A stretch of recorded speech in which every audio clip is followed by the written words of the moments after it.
Good morning, everyone. Happy Thursday. It's about 7 a.m. here on the East Coast and it's July 18th. Prices of BTC currently at 9,832. And it looks like we are flagging sideways right near the critical resistance around 9,900, maybe close to 10,000. And we've tried many times right here over the past, looks like 4, 8, 12, 16 and about 20 hours or so, because each of these are 4-hour candles. So we've tried for about 18 or 19 hours so far. We have another hour left to go on this candle to try to break through this resistance level.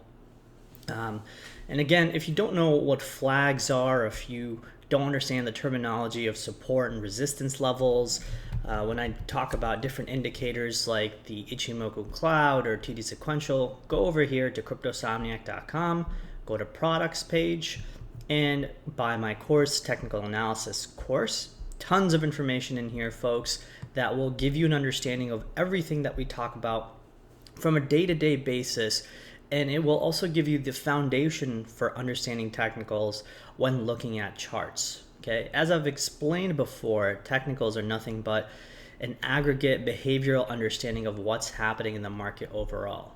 All right, you will be able to decipher what it means to be able to draw patterns like this, draw these different wave counts, draw these different channels, and understand what they mean and why they hold significance. Okay, and if you don't see the benefit of that, then I don't know how to help you. But technicals are a big part of life. That's how professionals trade. That's how smart money trades, bots, algorithms, they all understand the significance of technicals. So if you want to understand how the pros do it, you need to understand technicals. All right, Cryptosomniac.com, technical analysis course. With that being said, let's go to the 4-hour chart again. So typically, folks, when you have a bull flag, all right, which is, again, Google this yourself, when you have a big flag like this, which is, it's a pole like this, and then things move sideways typically to create a flag, or sometimes what happens is it creates a pennant kind of like this. Okay, so it's tighter and tighter.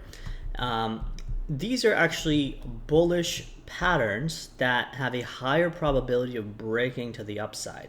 Okay, now the problem with this right now is a few things. Okay, we have not gotten confirmation, first of all, that it has broken, so taking a trade here may not be as wise. You can obviously do it and try to anticipate that, overall the structure is still up, and I think, the prices are going to go up higher. So you can take a long trade right here, spot buy right here, and hope that it breaks up. But if you don't want to just hope, what you could do is wait above this level, say about, the next blue marker above that, which is about 10,200, and then take the trade on up. Because what that will also indicate is if this candle breaks out like this, at least on a successful close outside of this channel, that means that it will have broken one level, 2 levels, and also this big descending parallel channel that you see, which had 1 touch, 2 right there, 3, and 4 touches. Okay, so what this implies is that the price action is actually trapped in sort of a movement like this, in a tightening channel. All right, and if we look at this channel, you would say that, okay, if it's hit the top of this channel and got rejected every time, you would figure that, okay, this time around it probably hit up here somewhere and then probably get rejected again. That's a very high possibility. Okay, but another possibility is that you are seeing this flag being created. All right, which means that when you typically move sideways near resistance, okay, so if this is the overhead resistance and price kind of comes up to meet it like this, and then it just moves sideways and hovers sideways, there's a higher probability that it'll break past it. Okay, so I would say the odds right now are 50-50, because based on the higher time frames as well as this descending channel, I don't quite know if this is going to break just yet.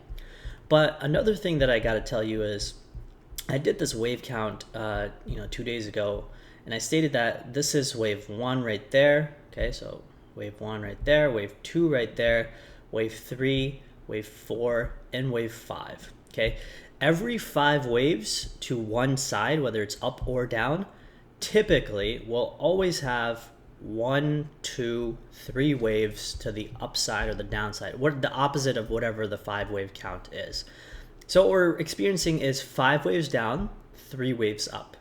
Okay, now it could very well be that this is A, all right, this is B, all right, and then C might just finish in the middle of this channel right here, and then we dump off again.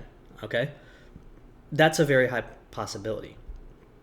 But what I'm trying to see is, exactly what the odds are of us breaking out of this channel. And for now, I would say the odds are a bit higher, but not as much for me to state that, okay, this is a good trade, to get in, to long positions or spot buy positions on BTC.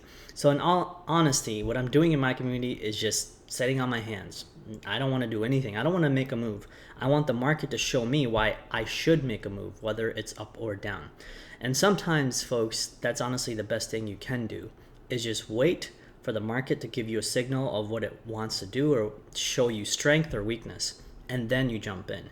You don't want to be catching the grenades when the markets are moving against you, right? So let someone else catch the grenades. Let the smart money or professionals move the market like they do anyway, and let them do the hard work, and you just catch on for the ride.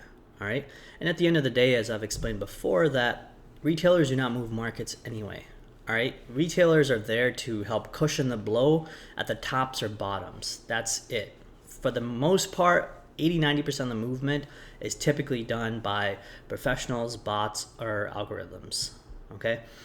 So I would say if you want to make a wise decision, you would want to wait out in this market, whether above this level right here or maybe at the bottom of this descending channel. Okay. All right. Now, one more thing that I want to talk about is moving averages. Okay. The purple is the 9 MA. All right. You can see that right here. 9 MA. The black is the 21 EMA. The white is the 30 EMA. The blue is the 50 MA. Green is the 100 moving average, and the red is 200 moving average. Why did I pick these moving averages? Okay, these are not arbitrary numbers, right? These have the most significance in Bitcoin specifically. 9 moving average is actually typically used in the equity markets because it's a more local moving average that captures what's happened in the more recent price action, meaning that it takes account for the last 9 days, every single day that price moves forward.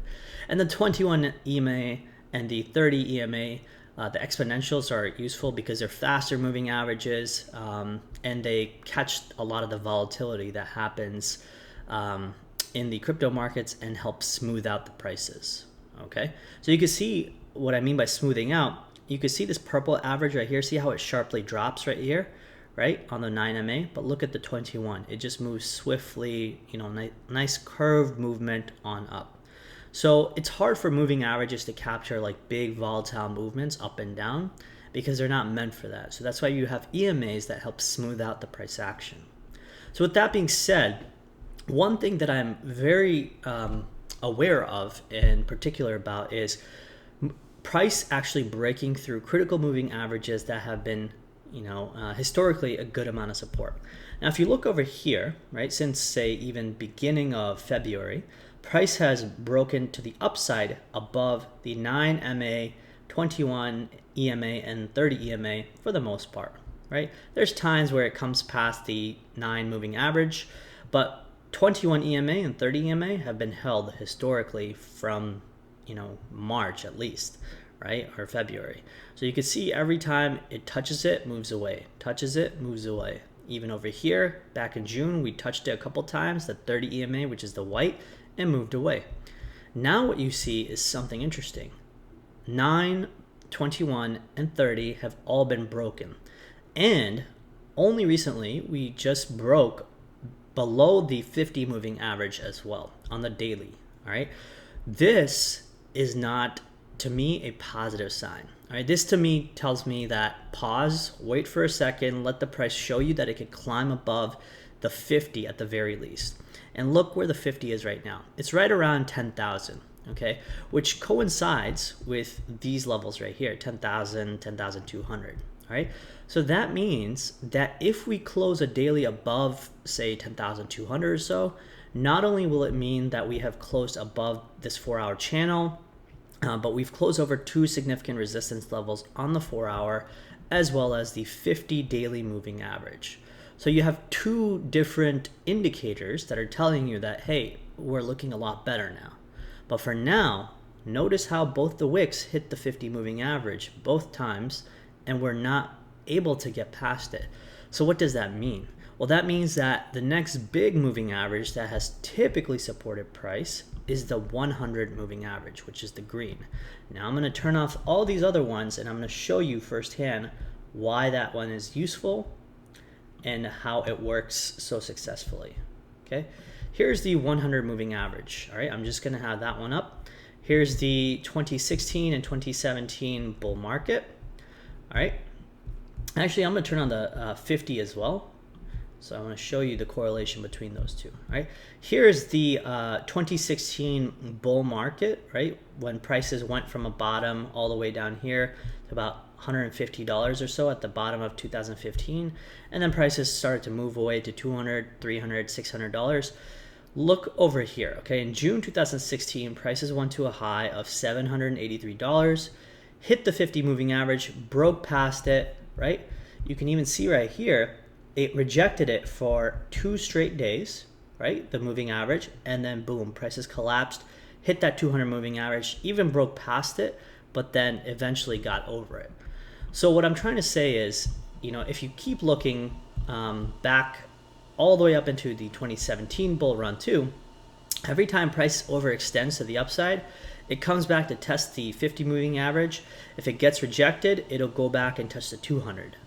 Okay, oh, I'm sorry, this is the 100. I apologize. I'm getting my moving averages mixed up. The blue is the 50, the green is the 100. Okay, so after the 50, it likes to come back to test the 100. Okay, even over here, tested the 50, moved up swiftly, right? Over here, I don't know what the hell happened here, but it went all the way up here and then hit down to the 100. Over here, broke the 50, went to the 100. Got rejected by the 50, went past the 100. Okay, even over here, sharp wicks all the way down to the 100. All the way up into the bull run of 2017, even over here, breaks past 50, goes to the 100. So the point I'm trying to make, folks, is if prices keep getting rejected at this 50 moving average that you're seeing right now, we may need to look for the 100 moving average that's coming to meet price around $82 to $8,300, okay, over the coming days. I hope that's not the case, because the sideways support that we actually got in this region right here was a decent amount of support, but I wouldn't say it's significantly strong. Let me see if I can pull up a fresh chart. Actually, I bet I could show it right here. Okay, so here's where that support comes from, right? This little sideways movement that we saw, this consolidation, which makes this an order block. Order blocks are nothing where buyers and sellers meet at a price, and then eventually the buyers take over, basically liquidate the sellers right here, and then push prices all the way up. All right. So what really happens is, you know, whether it's bots or algorithms, professionals, they look for the same level where price consolidated for a little bit, because these people who bought here, right, they're probably going to defend their position when prices come back all the way around over here. Why are they going to defend their position? Because if prices break past this level, that means that these guys are also underwater. Okay, so it would be wise for them to double down right here, okay, or they may set their stops just below this level. This means that they're not willing to sell unless they are, you know, a few percent points underwater. All right, and this is why you see a bounce off consolidations like these right here. All right, so that's really what that means is, you know, what do you mean by, okay, what are the previous support levels, and where are the previous consolidation areas where price could potentially bounce off of? Well, this is exactly what it means. Where has a good amount of consolidation happened before price, drastically moved up or down? All right.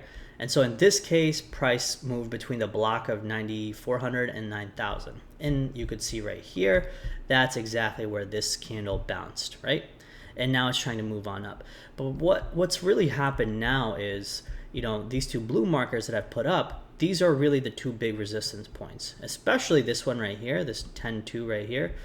It meets price for these two candles right here, but also a couple of these wicks, okay? And even, I would probably say, if we start looking on like maybe the 6 hour, it might be a little bit more visible, but I would say like this marker right here, this 10,600 marker, notice how price touched here once, here twice, all the way over here, it tried to bounce over here again, right? So multiple times price bounced, right there, I would say even very close to it right there. And right here, it capitulated right here just a little bit and then bounced up, got rejected right around 10.7, 10.8, and then came down. So this entire area has a lot of confluence, this 10.6 to 10.8 area of support and resistance flips. So if we get past 10.2, the next level becomes 10,600 to break past. And on the daily, this is a little bit more visible because, you see these two candles right here that had typically supported price, right there, but did not hold, and then price finally broke down, okay? So with that being said, what we need to look forward to is, that break of 10,200 and then the next break of 10,600. But for now, things are looking a little bit more scary in a sense, the 50 moving average rejecting price, price being trapped in this descending parallel channel that I showed you earlier. So there's a lot of things that are not in favor of Bitcoin moving up just yet. But again, if you want to wait and see how price is going to play out, maybe wait above the 50 moving average, wait outside this descending parallel channel. The point is, waiting might be your best bet, okay? I'm not giving you financial advice, but it would be wise for you to at least, pause on this market and see what direction it's going to give you.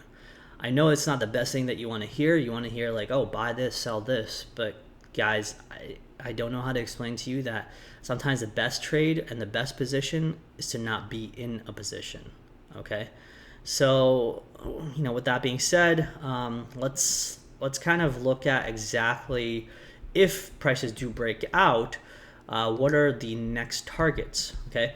So the ABC wave count that I have is first A wave could be at the top of this 10,200, and then it could come back to 10,000 or 9,900 and then push that wave C all the way up to a high of 618, retrace of this top to this bottom.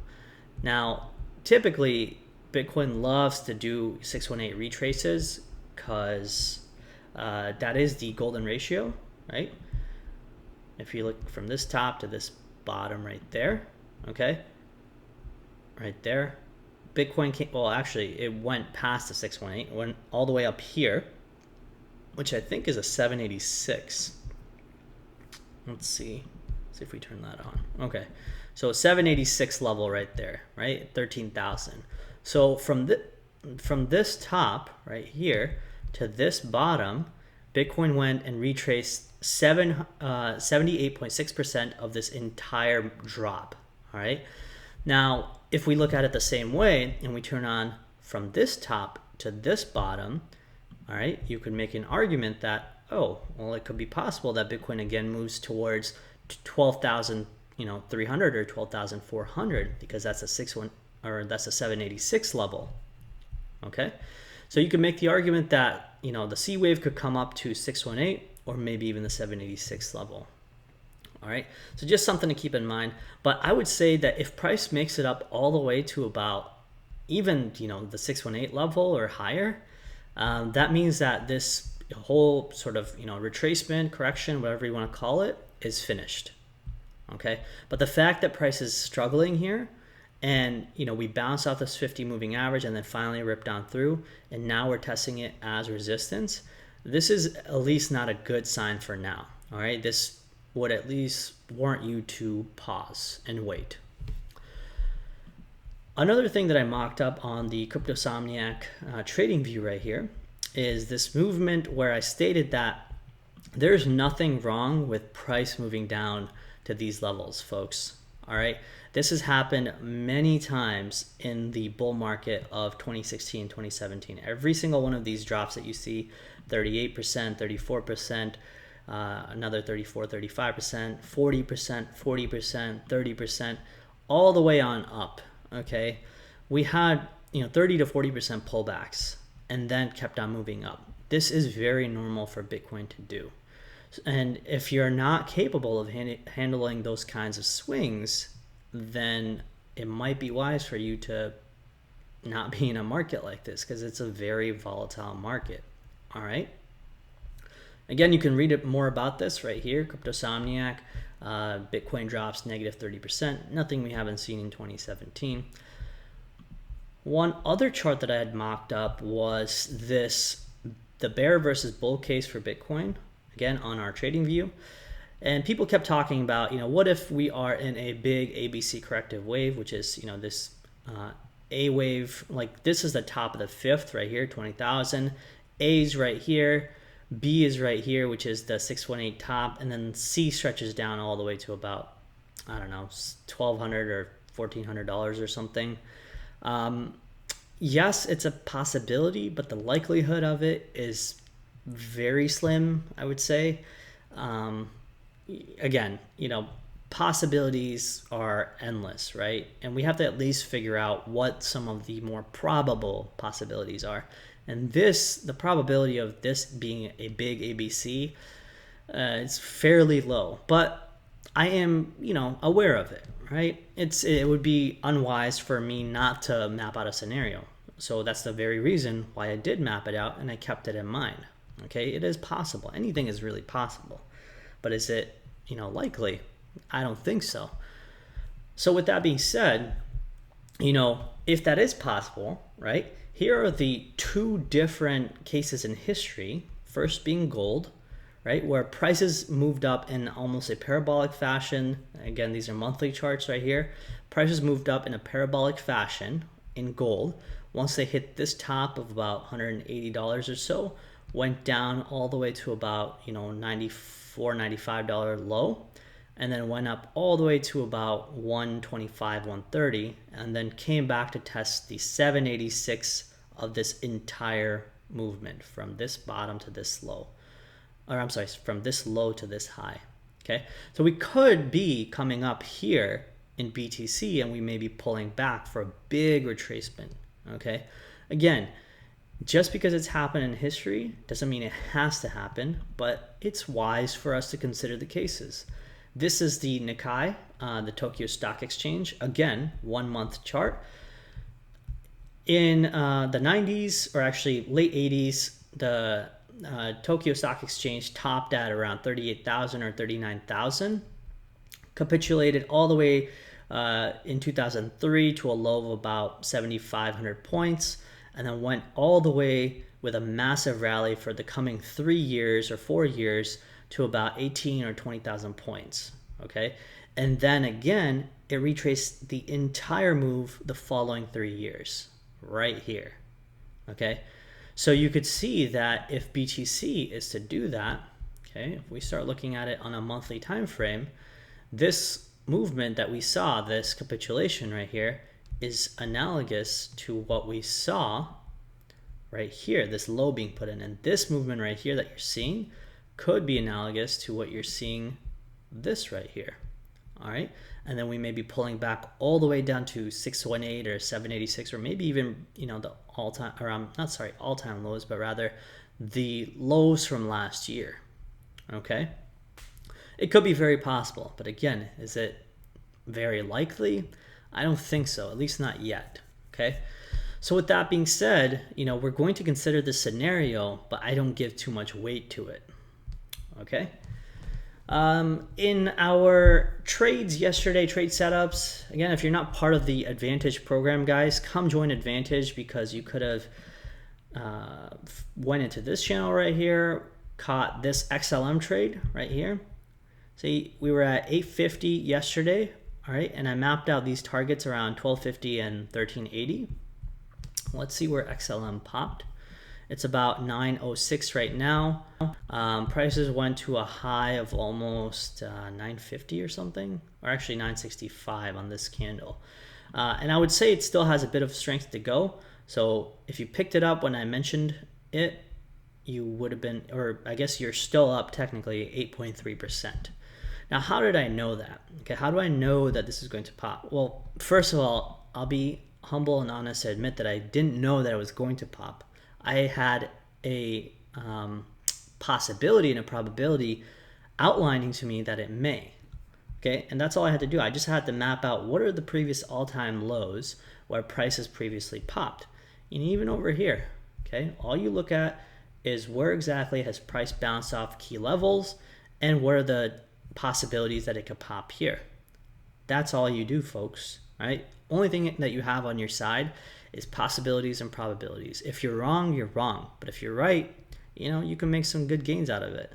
Okay, so knowing exactly where the previous levels are, what kind of volume that's coming in, all this stuff is found in our course, and you can make a quick 8% like some of our community members did yesterday.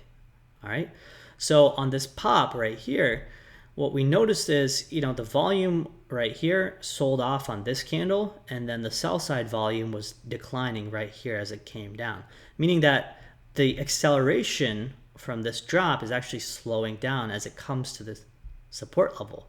That means that there's buyers right here that are stepping up and holding up the price, at least temporarily.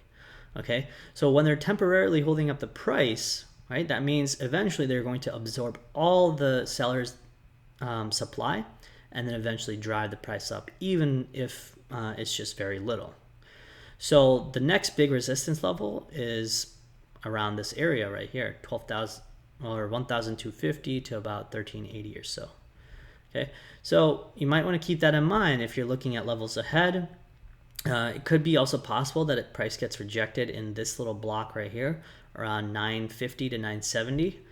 So maybe take some profit right there. Okay, let's see, what else do we got? Let me check out Ethereum. Check it out on this chart right here. Okay, so Ether has come back to $216. All right, and what I'm trying to do with Ether, folks, or Bitcoin, is as it dips down to these critical supports, I'm letting my community know when I pick up more Bitcoin or more Ether. All right, because again, those are some things that I want to hold for the longer period of time, and I'm okay with sort of holding those for a good amount of time. All right, the question is, do you have the kind of capital as well as solvency available to be able to hold these for a longer period of time? Because at the end of the day, I mentioned a Keynes quote yesterday, which is the markets can remain irrational longer than they can remain solvent. Longer than you can remain solvent. Okay, so the markets will do whatever the hell they have to do to be able to liquidate and make as many people feel the pain as possible. And I think the pain has already been being felt. You can see on this sentiment analysis, we were just at 19 the other day, yesterday, on fear. Looks like we're ticking up just a little bit again. I don't know why we're ticking up, because nothing has really changed, but this is really how crypto Twitter works, or most analysts who don't know what they're doing works, because they don't understand price stair steps in a fashion. You don't need to be bullish right away unless critical resistance levels are broken. Over the past 2 days, nothing has changed, in my opinion. Price has just bounced off a critical level, but it hasn't broken above significant resistances. So really what it's doing is it's trading in no man's land. All right, so you need to ask yourself, do you want to buy a trade that's in no man's land, or do you want to ensure that you've bottomed properly and now you're starting to move back up past key significant resistance levels, right? Okay. all kinds of information and updates that we provide. Again, this is one of our advantage channels. This is where I provide trade setups for people to, take trades on if you want to. Again, not financial advice. Don't sue me. But I just let people know that this is what I'm looking at. If I buy, I let them know. If I sell, I let them know.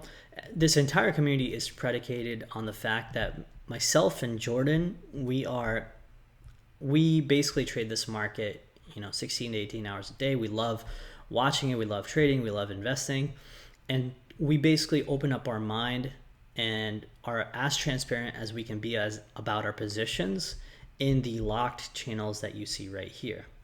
And so really what you're paying for is the accessibility to us in these channels, at least in Trader Talk right here, which is the Advantage Community Chat, right? The community discussion is the free chat channel, which anyone can join if you want to, right? And you can come have a conversation with us, ask questions, whatever you may have, in terms of questions about the market, questions about technicals, or if you just want to chat about, bullshit. So you could just come join and chat and ask questions, and we are happy to answer. All right, we're a very open community, very supportive, and I would say everyone in this community is of different varying levels. Some people have been trading for a few years. Some people have just started 2 days ago. There's people from Australia, New Zealand, and South Africa, and India, and America, and Mexico, and Netherlands, all over the world, and people from different ages. We have people who are, in their 50s and 60s. Then we have people who are in their early 20s. We have people who are just becoming parents of young little kids who want to gain financial freedom. But then we also have people who are well off and who still want to understand trading and technicals and how to get into the crypto space. So you can see that there's people from all walks of life. All right. And I hope you guys come join so you can share your experience of what you have to offer and come join and trade with us. All right. So cryptosomniac.com, come join and ask me questions in here. You can shoot us a message in community discussion or Trader Talk, and I will see you guys soon. All right. Let's hope Bitcoin starts crossing above 10,000, 10,200. All right, till then, I'm just waiting. All right, folks. If anything, as prices do dip, though, I am a buyer. So don't forget that. But over here, not trying to open up longs, not trying to open up spot buys just yet. All right, folks, you know my game plan. Hope you develop yours. Cheers.